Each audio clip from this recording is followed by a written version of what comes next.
찬미예수님, 매일 강론을 올리는 집사 파더입니다.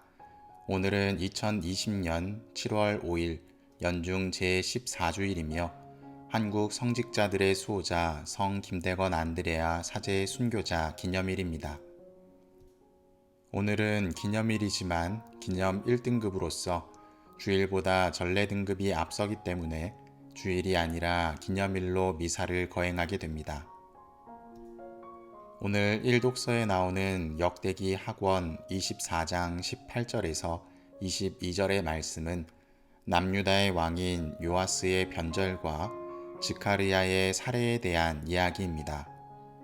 역사적인 상황을 이해하기 위해서는 역대기 학원 20장부터 나오는 여호사밧의 이야기부터 보시는 걸 추천해 드립니다.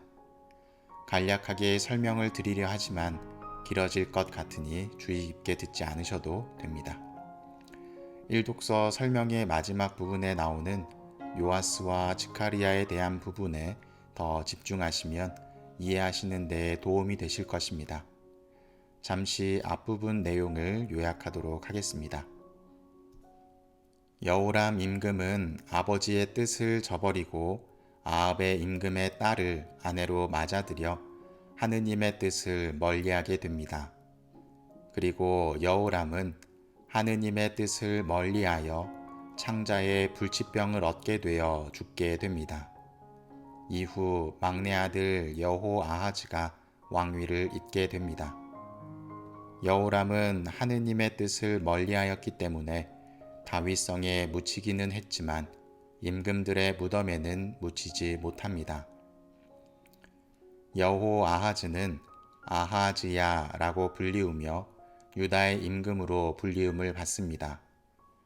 42살의 임금이 되었던 아하즈야는 예루살렘에서 한 해 동안 다스리게 됩니다. 그의 어머니인 아탈랴가 악을 저지르게 하였기 때문에 아하즈야도 아합 집안의 길을 따라 걸으며 하느님을 멀리하게 됩니다.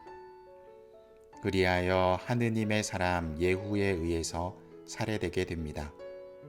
그 뒤 아하즈야의 어머니이며 여호람의 아내였던 아탈랴가 여왕으로 유다를 통치합니다. 아탈랴는 하느님의 뜻을 멀리하며 유다 집안의 왕족을 다 죽이기 시작합니다. 그때 여호람의 딸 여호세바가 아하지야의 아들 요아스를 몰래 빼내어 살려줍니다. 여호세바는 여호야다 사제의 아내이며 아하지야의 누이였습니다. 이후에 여호야다 사제는 용기를 내어 사람들을 규합하여 반역을 꾀합니다. 그리고 6해 동안 몰래 요아스를 키웠던 여호야다는 그를 임금으로 내세우며 왕관을 씌우고 증언서를 주면서 그를 임금으로 만듭니다. 이어서 여호야다 사제는 왕자에게 기름을 붓고 임금님 만세 하고 외치게 됩니다. 결국 아탈랴는 여호야다가 일으킨 반역으로 살해당해 죽게 됩니다. 그리고 아합의 민족들로 혼란스러워진 성전을 정화시키기 시작합니다.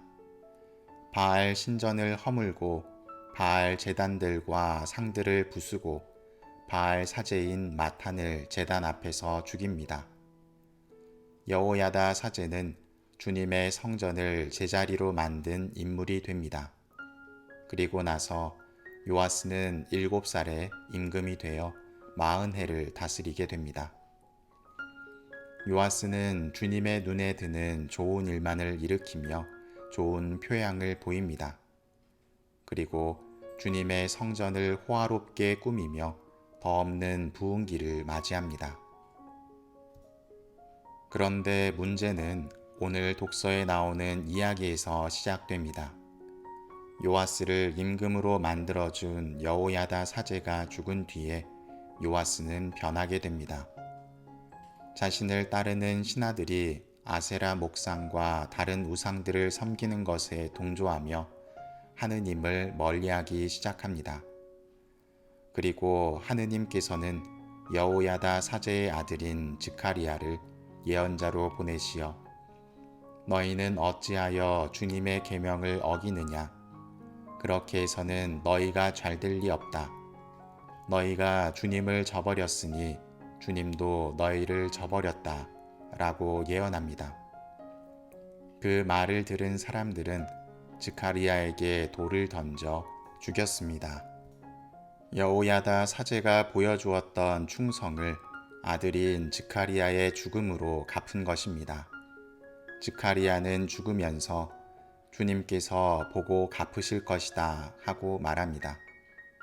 오늘 독서에는 나오지 않지만 하느님의 뜻을 저버린 요아스는 소규모의 아람 군대에 의해서 죽음을 맞이하게 됩니다.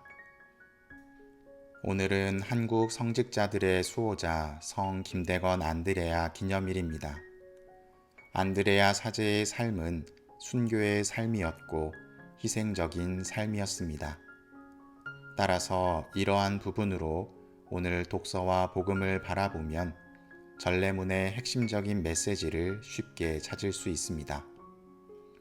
1독서에서 가장 핵심적인 내용은 요아스 임금의 변절입니다. 여호야다 사제의 아내인 여호세바에 의해 요아스는 목숨을 구하게 됩니다. 그리고 하느님의 사람이었던 여호야다의 관심 속에서 성장하게 되고 그의 도움으로 임금의 자리까지 오르게 됩니다. 그래서인지 하느님을 가까이 하며 옳은 일을 했고 순탄하게 왕권을 이어갑니다.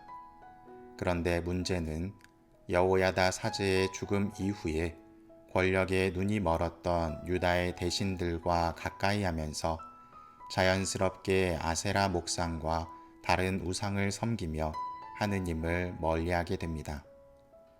나아가서 자신의 목숨을 구해주고 키워주며 임금으로 만들어준 여호야다의 아들인 즈카리아까지도 살해하게 됩니다. 심지어 즈카리아는 하느님의 예언자로 하느님의 말씀을 전했던 인물인데 그의 목숨을 앗아간 것입니다. 이로써 하느님을 완벽하게 멀리하는 변절자의 모습을 보이게 됩니다. 그래서 그는 죽음을 맞이하게 되는 것입니다. 하느님을 믿고 따르는 데 있어서 변절은 올바르지 않습니다. 믿을 때에는 구원을 주시지만 멀리 하실 때에는 단호한 벌을 주시는 분이 바로 구약의 하느님이셨습니다. 오늘 복음의 말씀은 너무나 간단한 말씀이십니다. 복음을 선포할 때 많은 고충들이 다가올 테지만 꿋꿋하게 그리스도의 말씀을 선포하라는 말씀입니다. 일독서와 같이 흔들리거나 변절하지 않으며 충실하게 예수님의 말씀을 선포하라는 말씀입니다. 그것을 통해서 구원이 마련되어 있다는 가르침을 주고 계십니다. 이 독서의 로마서 말씀은 같은 주제를 이야기하고 있습니다. 믿음을 통해서 희망을 갖고 정진하라는 말씀입니다. 믿음 덕분에 은총 속에 들어올 수 있었고 그것을 통해서 환난도 자랑으로 여기며 오히려 환난이 있기 때문에 인내할 수 있는 것에 감사함을 느끼는 상태입니다. 이 인내를 통해서 수양을 할 수 있고 그 과정을 통해서 희망을 꿈꿀 수 있기 때문입니다. 결국 흔들리지 말고 하느님을 믿으면 구원을 받는다는 이야기를 하고 있습니다. 김대건 안드레아 사제는 사제로서 활동했던 시기가 1년이 되지 않는다고 합니다.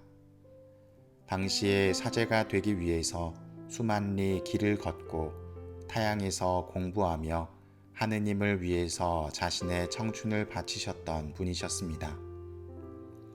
오랜 기간 사제가 되기 위해 준비했고 사제가 된 이후에는 1845년 8월 선교 사제의 입국 통로를 개척하려다가 1846년 6월에 체포되어 여러 문초를 받고 9월 16일 한강 세남터에서 순교하게 됩니다. 당시 유학자로서의 학문적 지식을 보았을 때 국가에서는 배교를 강요했습니다. 높은 관직과 많은 재산을 마련해 주겠다고 김대건 신부님을 회유했습니다. 그만큼 서양 고등교육을 받은 사람이 귀했기 때문입니다. 그러나 김대건 신부님은 배교를 택하지 않았습니다. 나아가서 배교하는 척하며 후일을 도모하지도 않았습니다. 오롯이 하느님을 믿는 신앙을 지키며 온갖 환난을 겪고 순교하신 것입니다. 이러한 김대건 신부님의 믿음은 남겨진 모든 이들에게 표양이 되고 그리스도를 믿게 되는 희망이 되었습니다. 우리는 이처럼 수많은 순교자들의 피에 의해 교회가 세워졌다고 이야기합니다. 시대가 변했고 상황이 변하며 이제는 피의 순교가 아니라 땀의 순교가 필요한 때가 되었습니다. 그런데 가만히 보면 신앙 안에서 얼마나 땀을 흘리며 순교자의 마음으로 살아가고 있나 반성하게 됩니다. 실제로 땀을 흘리며 봉사하는 것도 이 의미에 해당되지만 땀이라는 말에 담겨진 노력이란 의미를 생각해 본다면 그 뜻은 더 확장될 수 있을 것 같습니다. 우리의 신앙 안에서 누군가가 해주는 밥상을 먹기만 하는 신앙생활이 아니라 잘 차리진 못하더라도 누군가를 위한 신앙의 밥상 하나 차릴 수 있는 노력은 해야 하지 않을까 생각됩니다. 오늘 한국 성직자들의 수호자 김대건 안드레아 신부님과 한국의 모든 성직자들 그리고 추기를 맞이하는 모든 분들을 위해 함께 기도해 주시기 바랍니다. 나아가서 어려운 이 시기를 극복할 수 있는 올바른 가르침을 사제들에게 주시기를 청하며 기도해 주시기 바랍니다.